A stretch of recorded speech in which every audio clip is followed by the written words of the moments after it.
Hey guys, how's it going? This is Chuksanwachi. Just wanted to welcome you guys to the Brotherhood podcast. This is our first podcast episode where we'll be having open conversations, healthy, real dialogue about issues and challenges that we deem important. Also talking about trending topics specific to us as Black men. But we're also going to be talking about giving a more Canadian perspective. Yes, we're coming from to you from Ottawa, Ontario, Canada. So this is our home. So, but we wanted this definitely to be a podcast where we can bring people and brothers together to share experiences, provide knowledge, expertise, skills, topics related to wealth building, business, family, relationships, education, whatever have you. But first of all, let me just introduce you myself. I'm co-hosting with my esteemed panelists, my esteemed partners in this organization. So my name is Chuksanwachi. I'm a father of three. I'm a husband, but I'm also been working in the government for the last 11 or so years. Working in policy, planning, reporting, all that jazz. For the last 5 years, I've been pretty much working in government geared towards and addressing issues related to the Black community. So I also wanted to just throw it to my colleagues on the line here. Ada, maybe you can just go ahead and just give yourself intro and let people know who you are. Yeah. Thanks, guys. Thanks for tuning in. I'd like to introduce myself. My name is Ada. I also work. I work primarily in the private sector in IT and risk management and compliance, and have a strong interest with wealth building, specifically investing using the available financial tools available to the common man and sharing that knowledge with everyone. But yeah, thanks for tuning in today, and hopefully you gain something from each and every one of our episodes. All right, cool, man. Marco, why don't you hit it up? Yes, sir. My name is Marco Theodore. I am an investor as well as a mortgage agent currently, looking to grow my skills and my and I guess my overall ability to just be a driving force, a positive impact in our Black community here in All right, thanks, man. You're looking all clean too, man. I gotta get my clean shaven. I look all roughy and ruffian guy is bad. You look good, man. Travis, what's up, man? Let us know what's up. Travis. Um, Born in Montreal. Moved here in Ottawa when I was 12. I'm single. I don't have a kid. I've never been married. What are you trying to But say, I'm bro? old enough. What are you trying, But I'm old enough to be. it's a hotline guy? It's a And, hotline. I've worked over a decade in IT.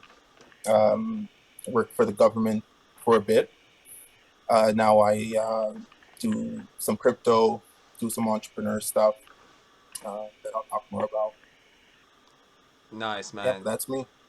That's good. That's good. So what do you guys value, man? Like, let me know about your values and stuff like that. Like let's interview you guys. Let the viewers know about you. Like, what kind of things you value in terms of your life and your perspectives on brothers or just in general. Like, why don't you just talk about that? Why don't you go, Travis? Do you have anything you want? Yeah, so I value family. Mm, That's a big thing with me. I come from a big family, being half Jamaican, half Trinidadian. A lot of my family lives in Ottawa or Montreal. They live in Toronto. I go back to Trinidad and Jamaica often and visit family there, or reunite with family. So that's a big thing. Community service is a big thing for me. My mom was a social worker, and that had seeing her work, for many years in the field, uh, really, had a big effect on me. mm-hmm. Um, so, you know, and you know, as I got older too, I'd say a big thing is my blackness, Mm-hmm. and knowing about my history and knowing my place in the world, and legacy for um, my future upbringing. That's a big thing now that I'm older. Uh, that's what I'll say. Yeah, no, I think that's great. Like it's one of the things that we want to definitely focus on. Particularly we're talking about legacy and generational wealth, right? Trying to really talk about how we can kind of move forward and do that and provide for our families, right? But also be transparent, right? About our open about our situation, right? Like I think a lot of times we tend not to be we tend to be self-guarded and not necessarily telling what we're going through. So this platform is really about bringing us together to kind of expose the challenges and tribulations that we're facing as brothers, right? It's a safe place. It's a very safe place for us because we're all going through different things and challenges that we want to definitely do. And you, Travis, you're an individual, so we're all trying to support you and make sure that you grow. So, but I wanted to throw it out to Marco because I see all those certificates in the back. So you obviously value something, bro. Like what's going on, man? What's popping with you, man? Like I see that you do something there. I definitely, Mm. yeah, for myself, Yeah. like I think number one value I have is relationship. Mm-hmm. I think well, at least for myself, I haven't been able to accomplish much without the help of the people around me, Absolutely. and just really putting a lot of positive impact in that relationship. The second thing that I really do value is impact. I Mm-hmm. feel like a lot of the time we miss, like there's this funny butterfly effect in almost everything that we do, Yeah. and it impacts somebody beside us emotionally, physically, and that could as well as trigger other reactions. So I feel like impact is important. So I want to leave a very very big positive impact. Mm-hmm. And then the last one is definitely education. Mm-hmm. Whichever area you want to get educated. And I think education is the principal key in just creating generational wealth and just having a independent thought and just being a wholesome person overall. So. Yo, that's really some really deep stuff, man. I think education is huge for me as well. I think that's a key pillar even to the brotherhood, right? That education and creating knowledge that can lead into to business opportunities, positive opportunities, whether it's be for us or for others. So I think education is a fundamental pillar. But yeah, I agree, man. Thanks for that, Ada. I know you're a family man. I know you have you've been in that space, and so I think maybe if you can give us some perspectives on that and what you value with respect to family and all that stuff too as well. Yeah, definitely. Mm, For me, my values are definitely family, friends, and the relationships I have. Because mm, I mean, just as Marco mentioned, I don't know where I would be today if it wasn't for the influence and the help of those around me with the resources they had and the opportunities they either pointed out to me or were able to help me in exploiting. So those are family and friends are definitely my top priorities in life. And then in the third place is definitely time, because mm. as I'm getting older, it just it's a harsh realization that time is finite. Yeah. And where I am in the socioeconomic ladder, it's crucial to me that I maximize the every spare amount of time I have outside of my 9 to 5 to Mm-hmm. get to where I want to be in the socioeconomic ladder. Mainly because the higher up I am, I can affect change just as people did in my life positively. Those around me in life too.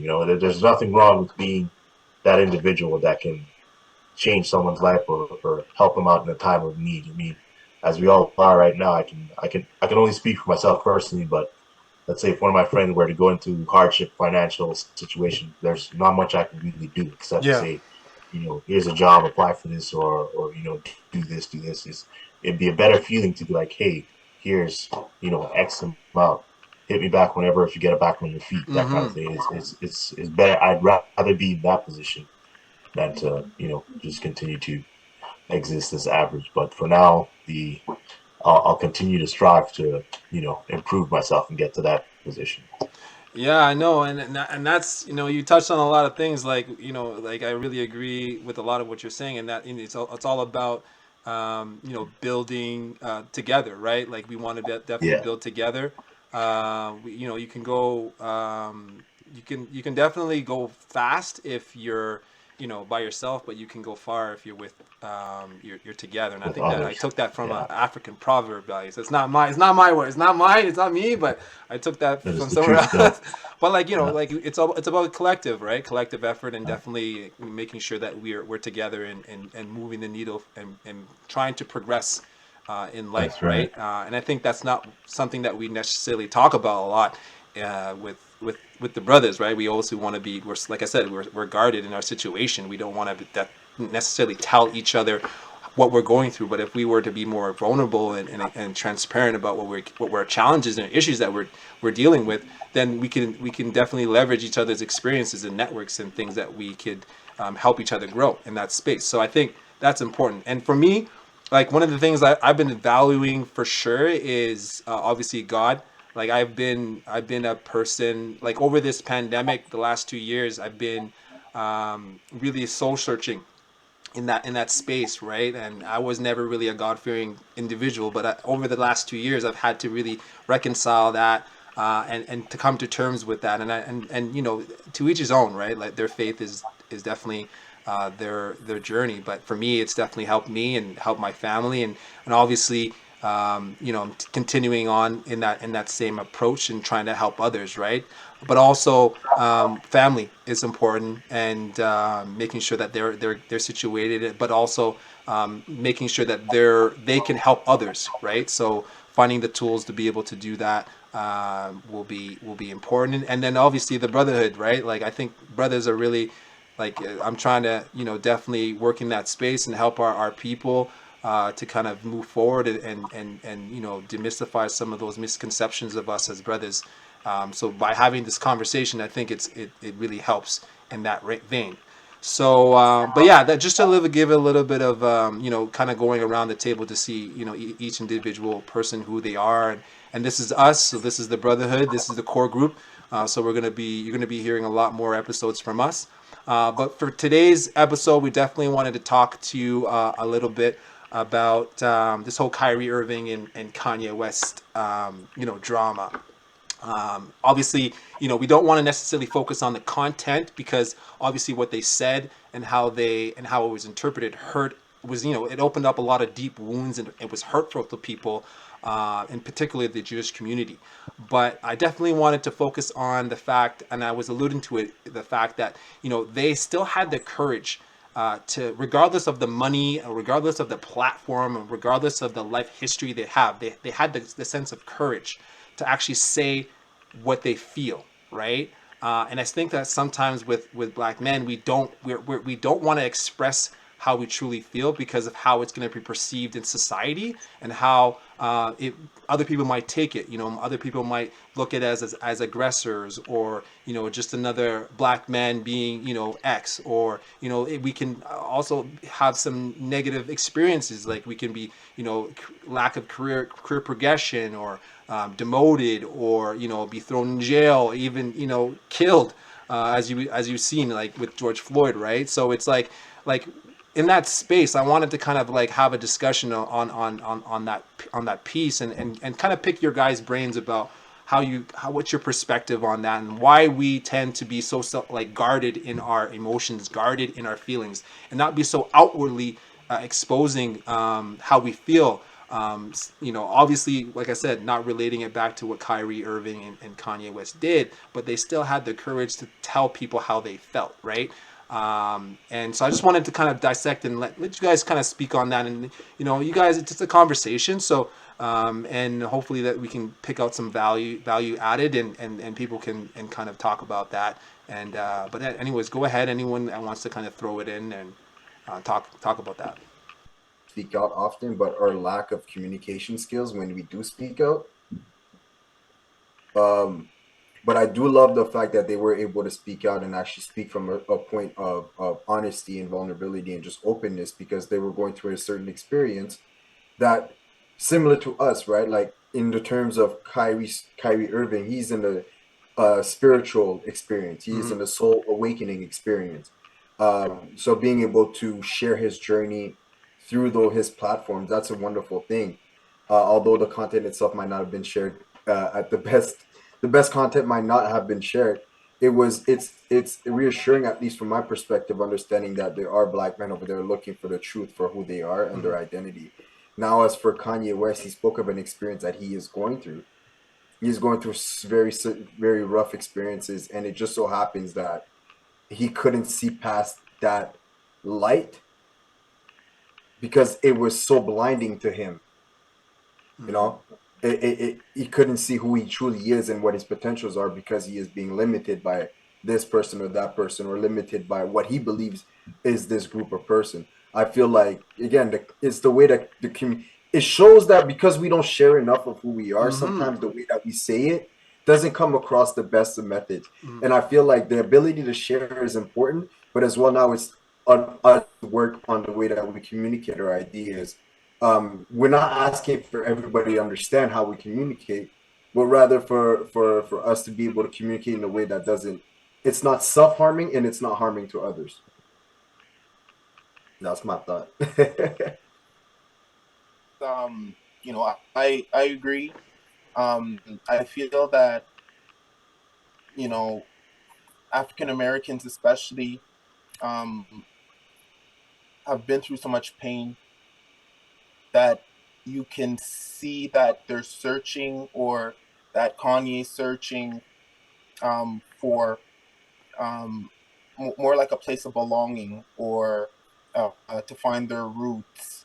Um, so, you know, I empathize with Kanye, but I yearn for the time where Black people have people in leadership who don't use another group of people and demean that group of people to uplift Yeah. the Black people. Yeah.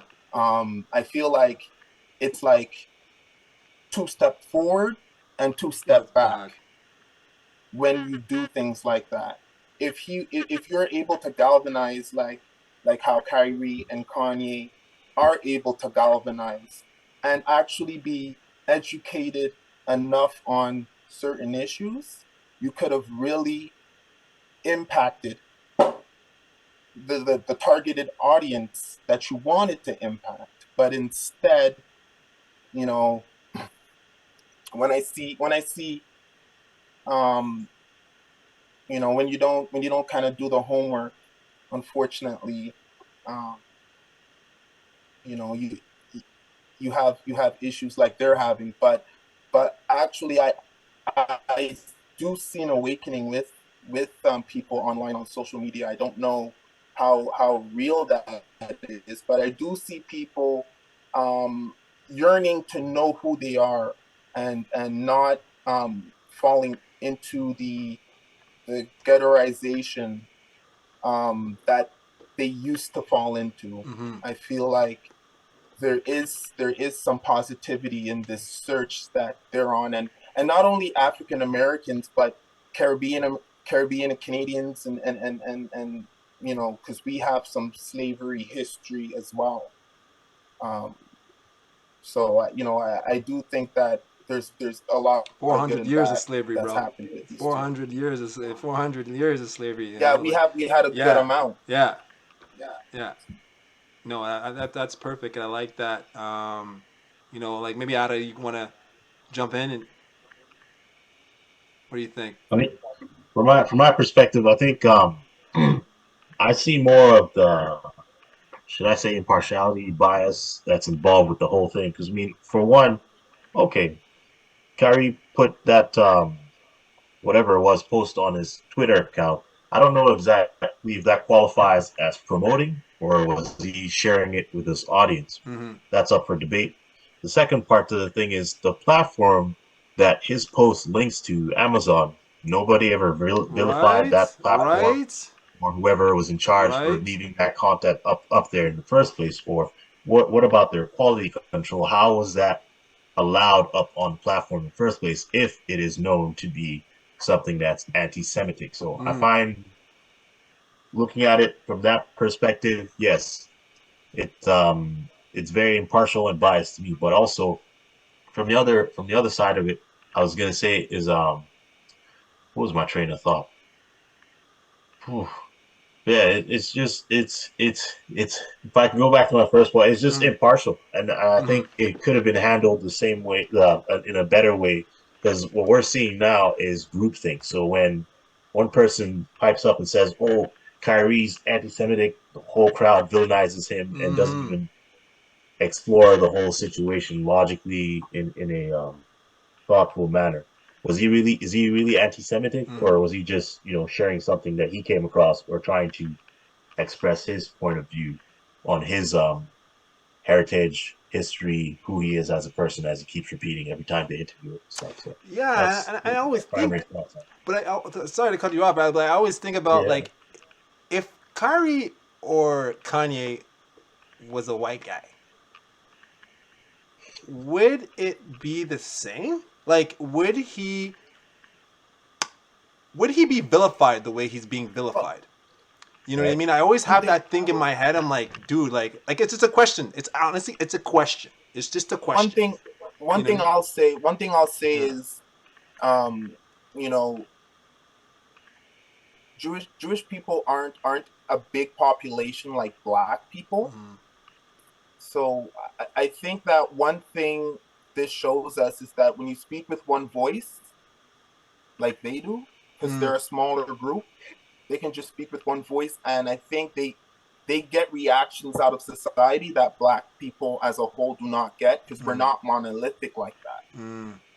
And I think only now with social media are Black people kind of coming together and speaking more with one voice. We can kind of see what that voice is. Mm-hmm. But, you know, the reactions you're getting from Kanye and Kyrie, like the media's reaction and everything else, is it's because that smaller community speaks with one voice. Mm-hmm. Their voice is very concise. It's very consistent throughout the decades Mm-hmm. and generations. And Black people do not operate like that. Mm-hmm. Mm-hmm. When we do come together, people will know what's up because Mm-hmm. we'll have capital to back it up. We'll have votes to back it up. We'll have consequences. But now we don't. And I think that's what Kanye said. He was jealous. That's what he. That's I Mm-hmm. think that's what he's jealous of. And it's just unfortunate that he sounds so uneducated. He sounds so unsophisticated Mm-hmm. as he's making great points Mm. that it dilutes the situation. But kind of like the trucker convoy that Mm-hmm. happened in Ottawa,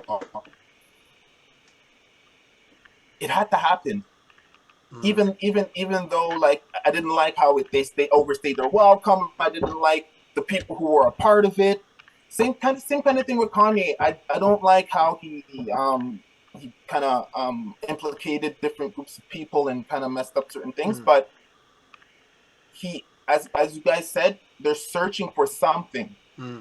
and I think it's just that So that you sense don't of think it had anything to do? belonging and So you don't think it had anything to do with the fact that, like, if he was a white man, would he be like, you know what I mean? Like, would this be such a big hot topic? Would it be kind of like swept under the rug?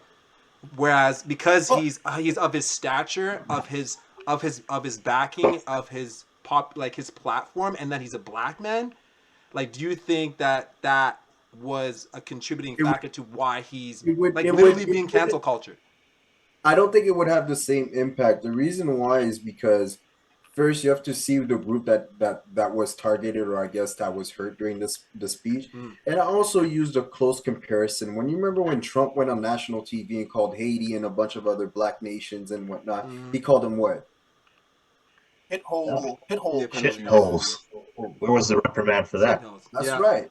And you don't see an international standing against it. Well, I guess you kind of do economically with Man's some of these running again. Man's together. winning again. But at the end of the day, was he wrong? Was Trump wrong? Bro, I'm from Haiti. I'll tell you right now, my country is not the greatest place to be at. Currently, we're going through some things. Was the terms used correct? He called No. every But country why would shithole. he? He called Jamaica shithole country. He called Trinidad every. Call them out. But Yeah. let's be real. Let's be real. The thing about it, the thing that's real about it is the fact that we have the way I look at it is dual polar understanding, where we'll actually look at the good, we'll look at the bad, we'll look what's going on, and as well trying to understand it from the simplest, least common denominator factor, right? Oh, what's the quickest list of things that we can list to determine why this country was bad, whatnot. If you look at it from that perspective, was he wrong? No. Just as if you look at a perspective from Kanye West, or you look at a perspective from Kyrie Irving, specifically Kanye West, because often this happens to him. Exactly, and that's what I was trying to get at too. Often this happens to him. Well, if you look at a situation of Kanye West, was he wrong to speak about this group of person based on his personal experiences with them and how they've controlled his life? Was he wrong for it?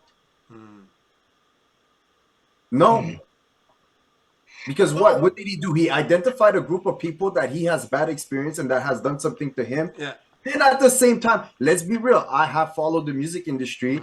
Oftentimes, the narrative is to make Black people look like we're drug dealers, killers, and whatnot, and that we're not smart. And as well, if you speak at and now, if you look at it from a Kyrie's perspective, him mentioning him, not even promoting him, sharing that book. You think about old rap. If you listen to Wu-Tang Clan, if you listen to Method Man, they often speak about how Black people came from Jewish descendants. My best friend is from Ethiopia. You don't understand. King Solomon, his last stature was in Ethiopia. Is King Solomon not in the Bible? Is Ethiopia not a Black country? Yeah, and on top of that, wait, let me finish.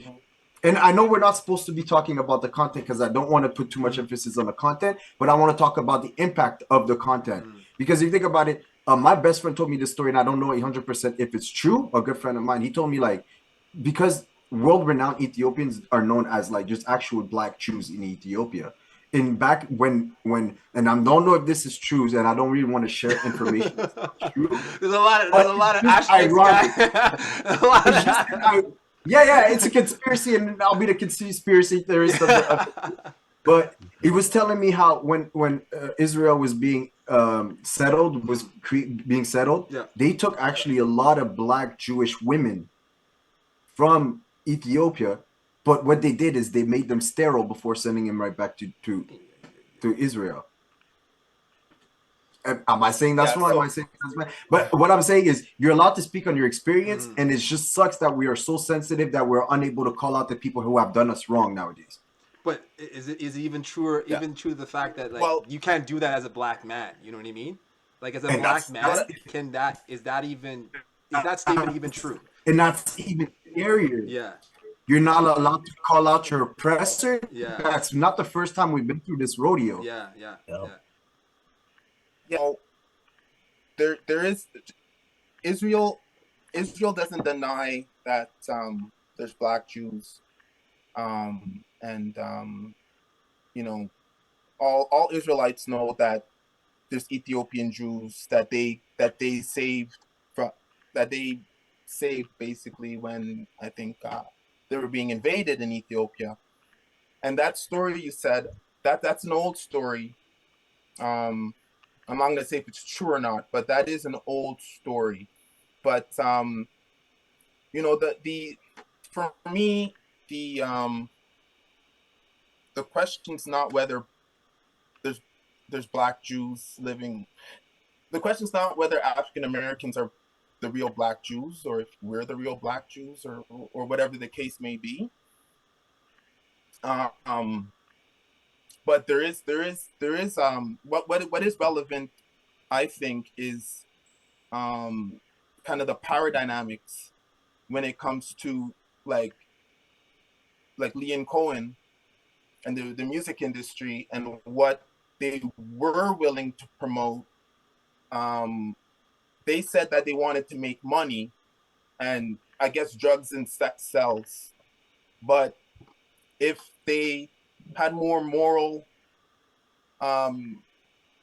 authority, they would have said, you know what? We're going to keep on pushing people like NWA or people who are more conscious, KRS-One. We'll keep pushing them, and we'll ignore the more gangster rappers. They could have done that. and I want to hold certain people accountable when it comes to certain things like that, or when it comes to reparations, like you repaired other people, you need to repair black people. Like so, I'll engage in that, but I'm not, I'll do my own personal research when it comes to if you built the pyramids and the And 12 tribes of Judah, yeah, you know, and that's yeah, Kanye.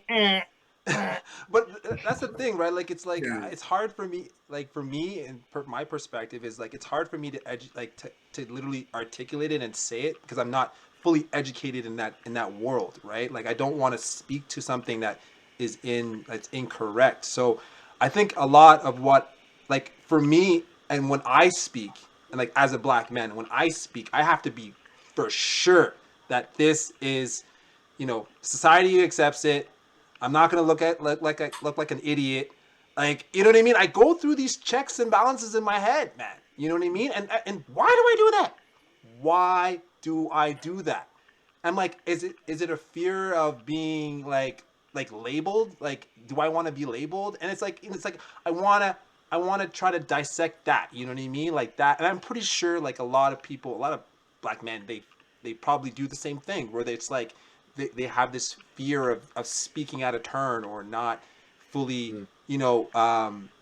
like saying something that might be politically incorrect, but it's true.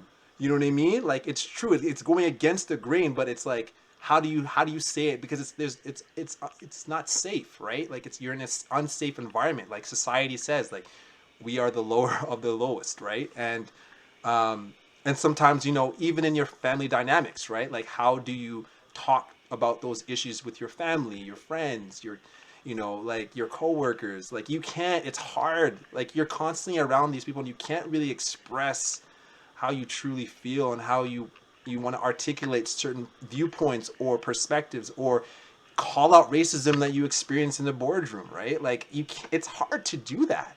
You know what I mean? It's like, why? You know what I mean? Like, so it's like really getting to that, and I think that's what I'm trying to, and I commend like what Kyrie and Kanye West were able to show me is that fear is that they don't have a fear of just saying what they truly feel. You know what I mean? But it's real. Whether it is hurtful content, like it has hurt a lot of people, but I just wanted just to talk about that, right? That piece where it's like that fear of like what society is gonna say to me. I don't care.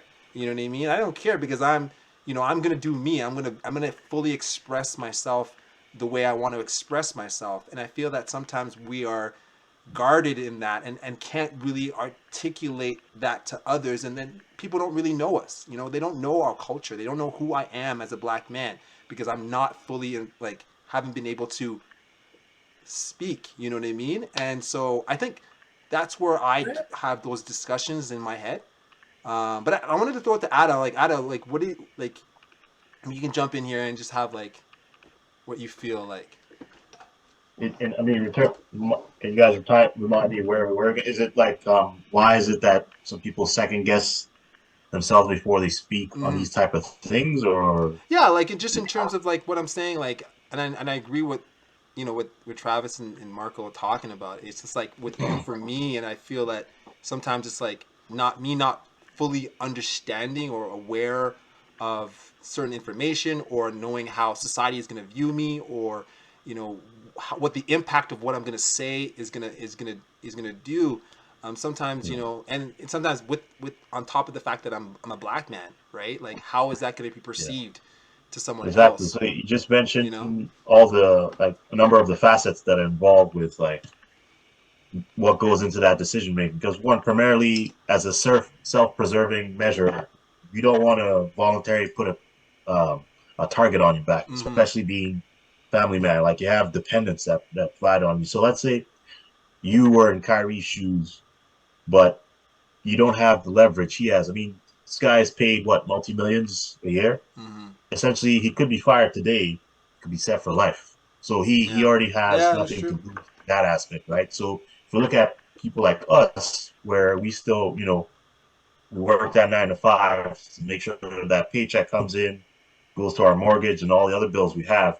we can't afford to lose that. So that's the first reason why I would say we have to. In fact, not that we we have to second guess and think through whatever we're going to say, because one, groupthink is a major, I think, driving factor with what's going on with this whole debacle and why it's being blown out of proportion. Because everybody, or I shouldn't say everybody, the majority of people have failed to look at this thing logically. Mm. Essentially, Kyrie was putting out what he has, should I say, been informed of what he has gone out and learned for himself. And by doing so, because it strays from what the general society or social media, that whole demographic views as the norm, he's being crucified for it. Essentially, if you go back in history, this happens all the time. Go back to when I don't know who it was, Galileo or whoever it was, says, "Oh, the Earth doesn't um, the Earth doesn't revolve around the sun. It's the sun that goes around the Earth." These dudes were almost killed for saying that. So it's the same thing we're seeing again. Objectively, Kanye and Kyrie were saying, if I can summarize it from maybe I'm misinformed, but if I can summarize it, they're saying across their industry, sports, entertainment, the people that are in positions of influence, that are decision makers, predominantly Jewish. Kanye, I think there was one clip TMZ aired or whatnot. Somebody was interviewing, and he had an Excel sheet that had this thing all the executives, the directors, the VP. It was an Excel sheet that was on his phone, and the whole sheet was essentially red, maybe for about 15 cells in it, and all those red cells were all Jewish, all individuals of the Jewish religion. So it's not that he's anti-Semitic; he's just pointing something out. He's saying, "Oh, this is this is the demographic that's in position of power that makes decisions that affects my way of life, the way he makes money, the things that he But think that about it, I think it even goes deeper than that. Because if you think about it, yeah look at it from the music industry, these people are in power, right? If these mm, people are so-called in these lucrative places, which is kudos to them. They've yeah worked to get, and whether they haven't or whether they're not, they're in a position where they can impact things, right? But if you right think of them in the traditional religious type of view, what do they believe in those religious views? And why are they able for themselves to separate themselves spiritually from their business sense and then be able to push that kind of content and then be like, oh, it's okay because it's black people? that's right. So Interesting. that's Now, yeah Yeah, that's now if you look another, at it from I the think, narrative, point. now you look at it from a narrative of a consumer's perspective in the web to go find an acceptable content within rap music. Mhm. Is Right, it pushed? Is it promoted? Is it worthy? Right? When's the last time you hear a very conscious number one artist? It was Kendrick when he exactly. did that. It was last time was Kendrick, and then before that, it's probably Black Thought or J. Cole, maybe. J. Cole ain't even that conscious though. J. Cole is more of a Yeah, self-conscious. yeah. It's not an identity conscious. Mm. So Yeah, if you look at that perspective, like from my perspective, I look at it from the consumer and I look at it from the people that have to write the that come with the content. As an artist, Kanye is coming with Kanye is the one that almost switched that gangster rap to backpack rap. that's right. Remember that. So from the start, he was always against the whole idea of perception of black people as this. So when you fast forward to 2022, when he's like, okay, well, I want to be independent, I want to run my own stuff, but I can't because all these people are again creating a new perspective out of my life, which is not who I am. yeah. Well, what I will add too is, you know, I've experienced something similar, Chooks. I've worked in the public service for a long time, or corporate. I've been working corporate since my early 20s. Um, as a black man, you cannot be fully black in those spaces, period. And for the last year, I've worked for myself. I've kind of been forced into this position where I work for myself because I didn't want to be in that space anymore. I didn't want to belittle myself and have to make myself smaller to make people comfortable, Mm. and for the microaggressions to keep going without me showing them how I really feel about the microaggressions. And I feel like, if you're around me now, I'm able to say anything I want to say and really feel it, because I don't have to hide it in 8 hours when my shift starts. Mm-hmm. Mm-hmm. So, but the thing is, I'm not beholden to anybody because I don't have kids and I don't have a wife. But when most black men are in a position where, um you know they're not afforded that privilege, Mm-hmm. Mm-hmm. and I feel like, we shouldn't vilify, you know we shouldn't vilify other groups that build a structure or organize. We should try to, like, emulate, not even emulate, but do what we need to do as black people, come together, and we won't have to be in those spaces by ourselves, having to manage and having to shrink ourselves and lose ourselves and lose our identity to make that 90K Mm. to keep the lifestyle going. And I'm just lucky. Well, I don't know if lucky is the word. I'm just not in that position because I would be right there with you, Mm. pretending, basically pretending, Mm-hmm. because it's not my true self. So, that's why I do look up to Kanye. Kanye, Kyrie, they're taking risks, even though I don't agree with their mental. Mm. They're taking risks. They're saying, you know what? Screw the $1 billion.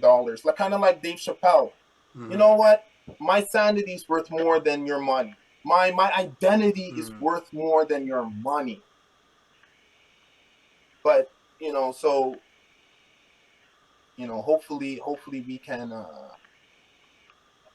come together so that we can all benefit like that. Yo, that's really deep. Like, I like what you said, Travis, and I think, and that's it kind of really hit, and like all of what you guys have been saying, like out of what you were talking about in terms of being tethered to that mortgage, tethered to those responsibilities, tethered to that that lifestyle sometimes can really change your how you talk and how like how people perceive you and how you express yourself in society. And it's even more so because as a black man, everything you do is so critical to who you are as an individual and how people will view you, right? And so sometimes you kind of So it's almost not worth. It's almost like yeah, self-sabotage speaking on your truth, exactly. no matter which space you are, and it's like you you have to word it in a way that makes other people comfortable uh in order for it to be true, yeah, rather than you speaking your experience raw and natural. It's crazy because we yeah, often we often attach ourselves to artists is because they're able to let raw and pure right, emotion come, right, and we call that art. yeah, But then we come back to our reality of thing, and we put too much things into perspective that our thoughts themselves are paralyzed. yep, Like, Think secondary. about the way, and you can't have just pure raw emotion, because now you got things to lose. Now you got to care mm-hmm, about other people's feelings. mm-hmm, Now you got to make sure little Jimmy comes back home to get a plate on his food. So mm-hmm. you can't just tell your boss that he's done you wrong. You got to accept it. And it's like, yeah, at certain point you gotta elevate your communication skills, but at what point is it elevating communication skills versus just holding that grudge within yourself and just saying, yeah, it's fine. I'm not really hurt, but I just didn't like it. But no, you are hurt. You not just didn't like it. You are hurt. The way they did it to you hurt you physically, emotionally. Speak on that. Mm-hmm. And do we have? And it's like that same question. Like that same question I asked the children when we are doing the Jaku Kombi thing. Mm-hmm. When I asked them, like, do you feel a pressure, like as a black student? Do you feel some type of pressure for excellence? Do you Mm-hmm. feel some type of pressure for perfection? Mm-hmm. And I guess that follows us all our life. Yeah, it's definitely followed me. That's for sure. Like like in just really being transparent about my situation, like I was termed as like a like learning disability. I had a learning disability, right? And that followed me throughout my pretty much my life, and it impacted the way I spoke to people, how I internalized things, how How I you view presented myself, yourself. how I viewed myself, and when like talking, and like I've only started to realize that now more as I'm seeing my kids grow up and seeing how they're so impressionable, like they watch everything you do, and it's like if they're told something at a young age, it will follow them for life. And Yeah. it happened to me, you know what I mean? Because I've lived that. I've actually lived that. So it's like maybe because of that experience, I have now then then how I walk through life is now like with a crutch. You know what I mean? And it's like I'm honestly just starting to just realize that now more than ever right now, just through this conversation. You know what I mean? And so yeah, I think it's really good, and it's more about self awareness. I think having these conversations, it just brings the importance of being able to be self aware of what has impacted you, and how that is going to how that you're imprinting that on generations as you move forward, right? So we need to get ourselves right first. You know what I mean? So that we can cut off that you know that trail of just you know negative stuff. You know what I mean? Well, Lack of a better word. yeah, You I was know. just gonna add that we see some flaws in us that we try to correct, but one thing we should be that we're trying to do too is go into the communities, go into the high schools, and find ourselves in those kids Mm-hmm. and kind of interject and say, hey, I was kind of like that, but you know what? As I got older, I've learned this. If you were to tell that truth to somebody who is probably kind of like you in the high Mm-hmm. school, so you can kind of impact them and guide them. Um, so I think that's where the change, like the biggest change, could happen in the black community, is black men. Not black. Women have a certain power and a certain pull, but when Mm-hmm. black men come into the picture and Mm-hmm. say, you know, I want to meet with these kids, I want to do this, and I want to do that, and kind of impact the high schools or the elementary schools, the universities. I really feel that we can, be that change. So as we get more self aware, I think that's going to really help us as far as being role models. Absolutely, absolutely, and thanks for that. I appreciate that, and I don't know, it just kind of reinforces the need for our community, like this group, right? Like why we exist. We exist to try to dissect those issues, put a name to it, and try to find solutions, right? And I think that it's needed more than ever. And I think really trying to figure out how to break down that need to kind of hold things close, um, and not express them in a way that can find upward that can find solutions. I think that is a detriment to us. So I think by having these conversations, whether it be in schools, with your friends, with your family, um, with your significant others, I found that you just even having conversations with my wife, like I've learned so much about myself. You know what I mean? And like you talked about black women, and I think that's a topic I definitely want to have a conversation around. Is our relationship with black women, and not just black women, but just women in general, right? Like how they view us, right? Um, and having a We could really talk about. sorry No, I was gonna say we could talk. We can start with our relationships with our moms with our and go from mothers, there. right? Like yeah, that's what I was, you know what I mean? And really dissecting that, because my mother was like the rock for me, right? Like I wouldn't have been able to get through like school life without my mom, and sometimes you forget how impactful she is. And I'm pretty like I was lived in a single parent household, and you know I was able to succeed in my career because of her, right? And she had to sacrifice so much. So it's really unpacking that. I think it's going to be important, a conversation for us to have. But I think also, just as I was saying, you know, really having this space to kind of talk about these issues, I think it will be important. And I think people, like, if people can just find, you know, a safe space or a group or you know, just a person that you can confide in to have these conversations, I think will definitely be better. And I think that's more like the call to action, like, you know, like let's find those spaces, man. Let's have these conversations. Like, let's be more open about how we're feeling and the situations that we're going through, so that we can kind of like start to like break down these notions of that, you know, we're not good enough, we're not better than this person, or, you know, just being more open about our situation. I think will lead to like changes. And just like, I think that's the first thing. We need to start having conversations, real conversations, about how we are feeling. So I think, you know, if we could start doing that more as Black men, for one, like, I think that could be generational. You know what I mean? If we groups, and then, you know, we're gonna start that. So, you know, kudos to you guys.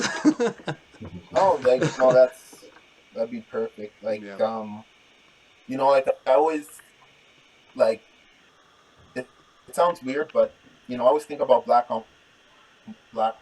crime, and it makes me so upset, you know, that when I look at another black man, I'm like, you know, I want to feel like that's my brother, you know, Mm-hmm. like we're in this together, Mm-hmm. you know, and to have that change in perspective for not only me but for everyone else to get to that point. Now, not to be old and to get to that point, but even in your 20s as a black man, to get to that point where you look at another black man, and it's not turf war. It's not he's gonna steal my girl. Yo, it's not all those things. Yo, you hit me in the club, guy. Like, what's up, man? Brother. Like, yo, like, you spilled a drink on me, bro. Like, what the hell? Like, it's not. Oh, he's not. He's from Jamaica. He's from Congolese. Yeah. He's from Ivory Coast. Yeah. He's an francophone. He's an Anglo. No. The vision is so strong, bro. The vision, yeah. exactly. So, like, and if you know, once we start that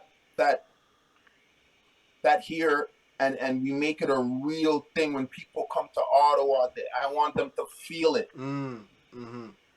I want them to feel it. I want a reporter to come and see what's happening here. Mm-hmm. We say we started it, us 4, and then it was 5, then it was 6, then it was 7, then there was 100 black men. We all love each other, you know. So that's real. I don't know much more to say to that. I don't know. We got close on that. Yo, that is a closer right there, That bro. was the outro. you know. So yeah, I just wanted to say that this concludes our first episode. I really thank the guys and the fellas for coming. We're gonna have more episodes coming at you, but you can definitely follow us on Facebook. We have a Facebook group, so at the Brotherhood Coalition. Search us up. We also have Instagram and Twitter. So we're going to be really focusing on, you know, promoting some of that material specific to us here in Canada. But this is one of many conversations we'll have.